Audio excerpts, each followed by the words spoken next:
یوم تکبیر پاکستان میں 28 مئی کو چاغی اول اور چاغی دوم کی یاد میں قومی دن کے طور پر منایا جاتا ہے۔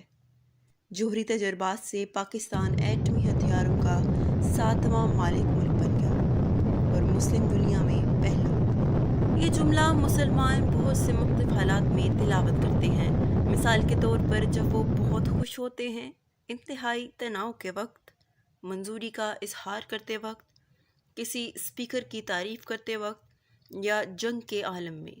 تالیاں بجانے کے بجائے اکثر کوئی تکبیر یا نعرہ تکبیر کہے گا اور مجمع اللہ اکبر کے ساتھ جواب دے گا، اللہ بہت بڑا ہے۔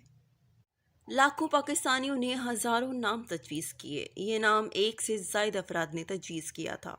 اس نام کی تجویز کرنے والے تمام افراد کو پرائم منسٹر ایوارڈ دیا گیا۔ یہاں تکبیر کا ترجمہ یوم عظمت یا خدا کی عظمت کا دن میں کیا جا سکتا ہے۔ یوم تکبیر، جب ایک ذمہ دار جوہری طاقت پیدا ہوئی تھی۔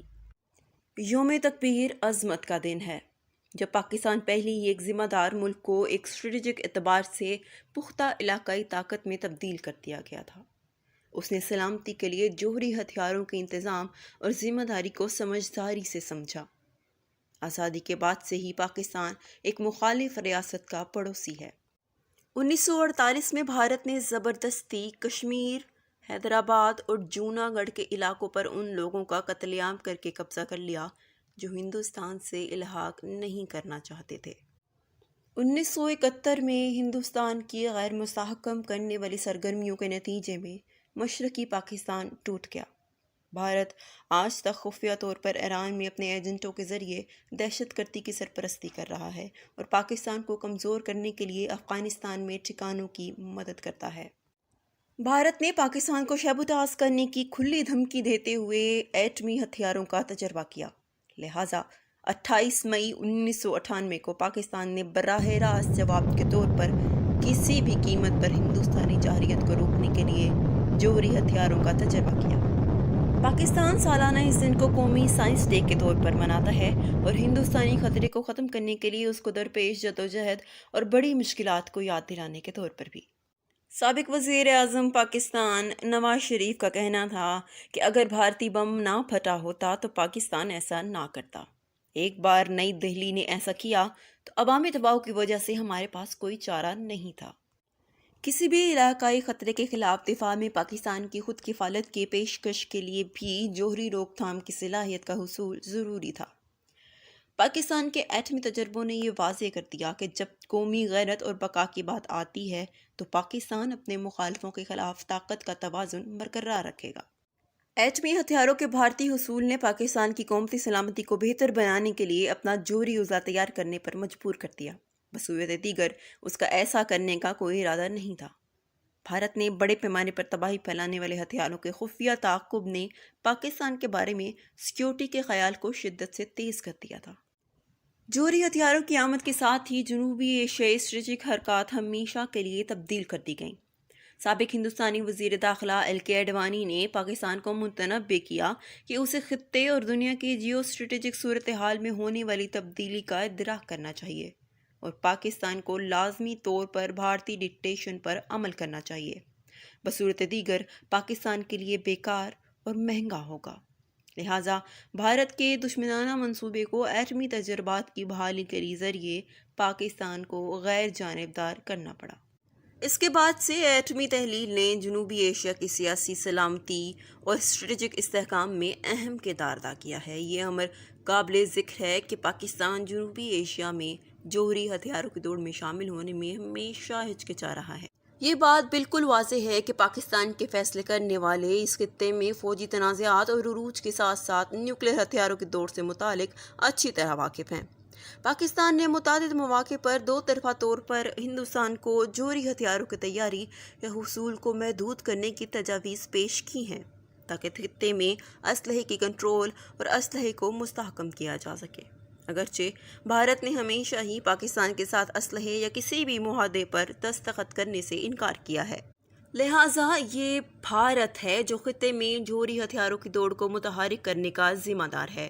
مثال کے طور پر درج ذیل مواقع وہ ہیں جب پاکستان نے بھارت کے لیے تحمل کا حل پیش کیا۔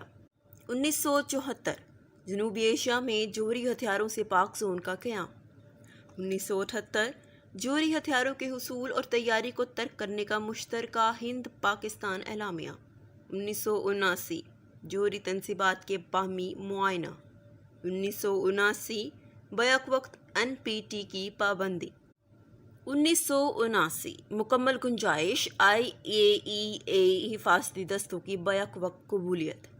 1987 دو طرفہ یا علاقائی جوہری تجربے پر پابندی کے معاہدے پر ایک معاہدہ۔ 1991 جنوبی ایشیا میں جوہری پھیلاؤ سے متعلق کثیر الجہتی کانفرنس کا آغاز۔ 1993 جنوبی ایشیا میں میزائل سے پاک زون کی تشکیل۔ 1998 ایک اسٹریٹجک پابندی والی حکومت کا مقصد جوہری پابندی کو یقینی بنانا، روایتی توازن قائم کرنا اور دونوں ممالک کے مابین تمام تنازعات کو حل کرنا۔ 2004 جوہری جنگ اور میزائل دوڑ کے خطرے کو کم کرنے کے لیے ایک مشترکہ معاہدہ۔ 2006 میزائل دفاعی نظام کی ترقی اور جوہری ہتھیاروں اور میزائلوں کی تعیناتی پر پابندی۔ 2011 ایک اسٹریٹجک نیوکلیئر کنٹرول رجیم SNRR میزائل پر قابو پانے، تنازعات کے پرامن حل اور روایتی توازن سے متعلق ہے۔ 2016 جوہری ہتھیاروں کی عدم جانچ کے بارے میں دو طرفہ انتظام۔ تاہم ان تجاویز کو بھارت نے ٹھنڈے پاؤں سے پورا کیا، جس نے خطے میں نہ صرف جوہری ہتھیاروں کے کنٹرول کے امکانات کو کم کیا بلکہ پاکستان پر بھی جوہری ہتھیاروں کی دوڑ میں داخل ہونے کے لیے دباؤ ڈالا۔ بھارت کے برعکس پاکستان کے پاس کوئی جارحانہ حکمت عملی اپنانے یا جارحانہ حکمت عملی ڈیزائن نہیں ہے، بلکہ اس کی جوہری صلاحیت خالصتاً دفاعی ہے۔ ایٹمی شعور رکھنے والے پاکستانی فوجی مہم جوئی میں ملوث حساسیت کے بارے میں پختہ تفہیم رکھتا ہے۔ یوم تکبیر نے ایٹمی عدم پھیلاؤ کی مستقل حمایت کرنے کے لیے حکمت عملی سے متعلق فیصلے کرنے میں پاکستانی رہنماؤں کی مدد کی ہے۔ پاکستانی سائنسدانوں اور انجینئروں نے پرامن استعمال کے لیے جوہری ٹیکنالوجی کی تحقیق اور نشو و نما کا کام لیا ہے۔ مثال کے طور پر بجلی کی پیداوار، زراعت، دوائی اور ماحولیات۔ پاکستان پرامن اور بقائے باہمی پر یقین رکھتا ہے اور ایک ذمہ دار ایٹمی ملک کی حیثیت سے اس نے دیرینہ تنازعات حل کرنے کے لیے سنجیدہ کوششیں کی ہیں۔ اگر عالمی برادری ہندوستان کو بھی اس پر عمل پیرا ہونے پر مجبور کرتی ہے تو جنوبی ایشیا جوہری معاہدے میں نہیں جا سکتا۔ پاکستان کو دنیا میں 7واں اور اسلامی ممالک میں پہلا ایٹمی ملک بنانے میں ڈاکٹر عبدالقدیر خان کی کاوشوں کو ہمیشہ یاد رکھا جائے گا۔ نعرہ تکبیر، اللہ اکبر۔